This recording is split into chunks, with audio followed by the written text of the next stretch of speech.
अपने सामने ये सब होता देख शिवानी से चुप ना रह गया। गुस्से से में वो पूरी तरह से खुद का आपा खो ही दिया। वो ये भी भूल गई कि उसके सामने वह महान पौराणिक जीव जटायु है, जो उसे पल भर में खत्म करने की ताकत रखता है, और दूसरी तरफ देवभूमि जैसे महान जगह का एक प्रमुख है।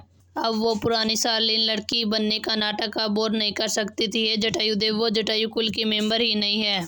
उसका चेहरा देखिए, क्या वो हमसे किसी जैसी लगती है? वो एक नाजायज औलाद है। उसका हमारे खून से कोई लेना देना नहीं है। शिवानी के शब्द और भी गंदे होते जा रहे थे, यहाँ तक कि बगल में खड़े महर्षि भी नाखुशी से बोए चढ़ा रहे थे। शिवानी अभी अभी जवान हुई थी, अपने ही परिवार की लड़की निया के लिए इतने जहरीले शब्द। कल मुही, जल्दी से दफा हो जाओ, तुम्हें यहाँ खड़े होने का कोई हक नहीं है। तेरे जैसी नाजायज औलाद को तो ही मर ही जाना चाहिए। ईर्ष्या ने अपने उसके दिमाग पर पूरा कब्जा कर लिया। वह चीख चीख कर अपने दिल की सारी गंदगी बाहर उगल रही थी। वो मरना मंजूर कर लेती, पर ये नहीं देख सकती थी कि वो कचरा जटायु के साथ खड़ी हो गुफा गलियों में गूंजने लगी। और कोने में खड़ी वो छोटी सी लड़की निया बेहद कमजोर और लाचार दिख रही थी। उसने एक शब्द तक नहीं कहा, लेकिन किसी को नहीं पता था जटायु के अंदर का गुस्सा उबाल मार रहा था। जिसे उसने खुद चुना, उसके सामने कोई उसे यूं बेइज्जत करेगी, वो ये बर्दाश्त नहीं कर सकता था। अगर वो चुप रहता तो एक पौराणिक दैत्य की उसकी इज्जत कहाँ जाती। तुम वाकई में घिनौनी। यकीन नहीं होता कि जटायु कुल इतना गिर गया कि तुम जैसी औरत को पाल लिया। जटायु धीरे से मुड़ा और जमीन पर आधी बैठी शिवानी की तरफ देखा। उसने अपना दाया हाथ उठाया और तुरंत एक अदृश्य ताकत ने शिवानी को हवा में उछाल दिया। शिवानी डर से चीख पड़ी। एक तरफ खड़े अर्नव और आरव ये देखकर सन्न रह गए। जटायु कुल का रक्षक दैत्य होने के नाते मैं अभी भी इस वक्त इस कुल की सफाई करूंगा। उसके नाजुक से दिखने वाले चेहरे पर घमंडी मुस्कान तैर गई। उसे ढोंगी और बेहिया इंसान बिल्कुल पसंद नहीं थी, और शिवानी ने उसके सामने उसी लड़की को गाली दी जिसे उसने खुद चुना था। वो ऐसी घटिया औरत को जिंदा नहीं रहने देगा। उसके लोगों को हाथ कोई भी नहीं लगा सकता। शिवानी हवा में बेइंतहा झटपट आने लगी, लेकिन जटायु की ताकत के सामने वो क्या ही करती। वो बस एक मामूली इंसान है जो उसकी बराबरी सोच भी नहीं सकती थी। उसकी सांसें अटकने लगी, जैसे किसी लोहे के पंजे ने उसका गला जकड़ लिया। उसका नाजुक लेकिन जख्मी चेहरा पल भर में पीला पड़ गया। अर्नव और आरव डर के मारे जटायु के देखते ही रह गए। उनकी ताकत का दबाव इतना भारी था कि उसके पैर तक नहीं हिल पा रहे थे। शिवानी के लिए रहम की भीख मांगना तो दूर, वो एक कदम भी आगे नहीं बढ़ सके। उस पल वे जटायु की बेरहमी से पूरी तरह से सुन्न हो चुके थे। शिवानी के हाथ पैर फड़फड़ाने लगे, उसकी आंखें उलटने लगी। तभी बिजली जैसी एक सफेद परछाई उसकी तरफ लपकी। पलक झपकते ही शिवानी हवा से गायब हो चुकी थी। अब वो हवा में नहीं। जटायु गुस्से से भड़क उठा, उसकी आंखें आग की तरह जलने लगी। शिवानी अब महर्षि की बाहों में थी। क्या तुम मुझसे लड़ना चाहते हो? जटायु ने एक डरावनी हंसी हंसी। महर्षि खुद भी जटायु की ताकत को देखकर हैरान थे।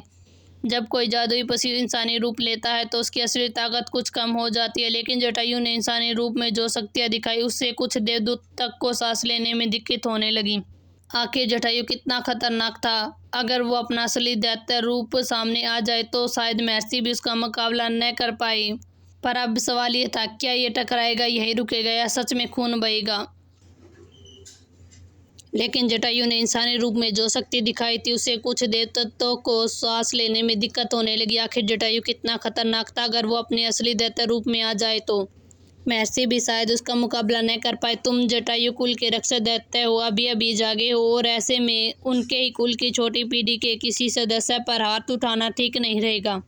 महर्षि के चेहरे पर हल्की सी मुस्कान थी। वह खुद इस दल को घाटी तक लेकर आए थे। अगर जटायु ने शिवानी को सच में मार दिया होता तो धीरज जी को जवाब देना आसान नहीं था। उन्हें जटायु कुल की प्रतिष्ठा का भी ध्यान रखना था। भले ही उन्हें शिवानी और उसकी बेलगाम जुबान पसंद न हो, अगर यह खबर पूरे साम्राज्य में फैल जाती कि जटायु ने अपने कुल के शिष्यों को मार डाला तो परिवार की साख मिट्टी में मिल जाए। जटायु ने तिरस्कार से हंस दिया। घमंड से भरी अपनी बाल सुलभ आवाज में बोला। जटायु तिरस्कार से हंस दिया, घमंड से भरी आवाज में बोला, मुझे इंसानों की सोच से क्या लेना देना? इस औरत ने उस व्यक्ति का अपमान किया जिसे मैंने खुद चुना है। ऐसे में इसके जीने की कोई ज़रूरत नहीं है। वह उसके लिए बस एक तुच्छ इंसान थी। सिर्फ एक उंगली हिलाने से वह उसे ख़त्म कर सकता था। महर्षि मुस्कुराए और बोले, मुझे पता तुम्हें इंसानों की राय की परवाह नहीं है, लेकिन यह बच्ची जटायु कुल का ही खून है, और मुझे यकीन है अपने स्वभाव के बावजूद तुम अपने पूर्वजों की पूर्व स्वामी की पीढ़ी पर इतने निर्दयी नहीं बनोगे। सच है, देवभूमि से आए लोग ही ऐसे तर्क दे सकते थे। जटायु ने नाक से फुकार भरी। वह समझ गया कि महर्षि साफ कर चुके हैं, वे शिवानी की रक्षा करेंगे। उसे महर्षि से डर नहीं था, लेकिन फिलहाल वह देवभूमि से नाराज नहीं रहना चाहता था। वह भले ही चिढ़ाने वाले हो, पर उसके पास छिपी हुई जबरदस्त ताकत थी। महर्षि ने आगे कहा, यह बच्ची नासमझ है, जवान खून है, उसकी बातों को दिल पर मत लो। तुम सैकड़ों साल की नींद के बाद बड़ी मुश्किल से जागे हो, अभी से खून बहाना शुभ नहीं होगा। मैं वर्तमान कुल प्रमुख को इसकी बदतमीजी की खबर दूंगा, वही इसके मामले को संभालेंगे। महर्षि जानते थे कि जटायु जैसे पौराणिक दैत्य के सीधे टकराना ठीक नहीं, उन्हें शांत करना ही बेहतर था। कुछ क्षणों तक जटायु चुप रहा। आखिरकार उसने देवभूमि को सम्मान देते हुए शिवानी की जान लेने की जिद छोड़ दी। लेकिन वह उन्हें चेतावनी देना नहीं भूला, अगर अगली बार मेरे सामने किसी ने कुछ भी उल्टा सीधा कहा तो आज जैसा नरक रवैया नहीं रहेगा। अगर अपनी जुबान काबू में नहीं रखते तो मैं उन्हें और उनकी जुबान दोनों को इस दुनिया से गायब कर दूंगा। उसकी बात सुनकर सबके रोंगटे खड़े हो गए। अभी जो भी हुआ था उसने सबकी रूह को हिला दिया था। अब कौन हिम्मत करता निया के बारे में एक भी शब्द कहने की। उन्हें अपनी जान प्यारी थी। अर्नव और बाकी सबने आज्ञाकारी बच्चों की तरह अपने मुंह बंद कर लिए, कहीं फिर से ये घमंडी दैत्य भड़क न जाए। वे मूर्ख नहीं थे, उन्हें जटायु की बातों पर जरा भी शक नहीं था। फिर भी उनके दिल में एक आग जल रही थी। जमीन पर बैठे दोनों की हालत देखना मुश्किल था। जिस बेवकूफ़ को वो सबसे ज़्यादा नीचा समझते थे, उसी ने उनकी सारी शान को तोड़ दी थी। अगर उनके पिता को ये पता चला तो वो गुस्से में खून थूक देंगे, लेकिन उनकी जलन से जटायु का फैसला नहीं बदलने वाला था। जटायु ने बाएं मोड़ी और निया को देखा, जिसके चेहरे पर जोश से भरी मुस्कान थी। असल में वह अंदर ही अंदर खोल रही थी। वह घमंड भरे अंदाज में उसके और करीब आया। अपना खून निकालो और मेरी बहू के बीच लगा दो। जब तक तुम जीवित रहोगे मैं तुम्हारा पौराणिक जीव देता रहूंगा। उसे इंसानों से अनुबंध करना पसंद नहीं था, लेकिन अपने शपथ से वह मुकर नहीं सकता था। चलो, इंसान ज़्यादा लंबे नहीं जीते, ज़्यादा से ज़्यादा 100 साल, फिर वह दोबारा अपनी गुफा में जाकर आराम से सो सकेगा। अब बस एक बूंद खून की दूरी थी और सबकी किस्मत बदलने वाली थी। निया ने उस घमंडी छोटे जटायु को देखा। जब शिवानी ने उसकी बेइज्जती की थी तो क्या उसे कोई फर्क नहीं पड़ा था? ऐसा बिल्कुल नहीं था। बस वो कोई उतावली मूर्ख नहीं थी, उसके पास समय भी था और अपना तरीका भी, जिससे वो उस बदतमीज लड़की को आगे चलकर सबक सिखा सके।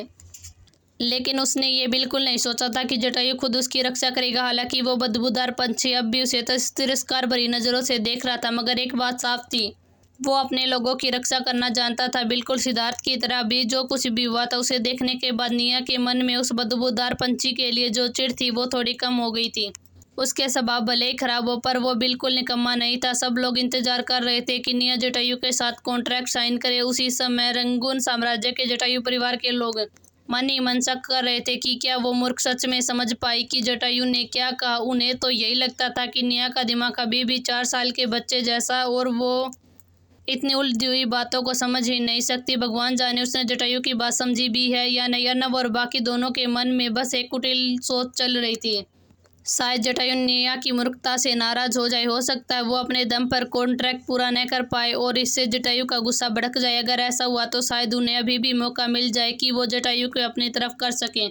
उनमें से कोई नहीं चाहता था कि वो मूर्ख निया उसके सिर पर चढ़ जाए, जटायु को पाल ले और आखिर में परिवार की प्रमुख बन बैठे। धीरज जी शायद जटायु की मौजूदगी के बावजूद परिवार की इस बदनामी को अगली प्रमुख बनने की इजाज़त न दे।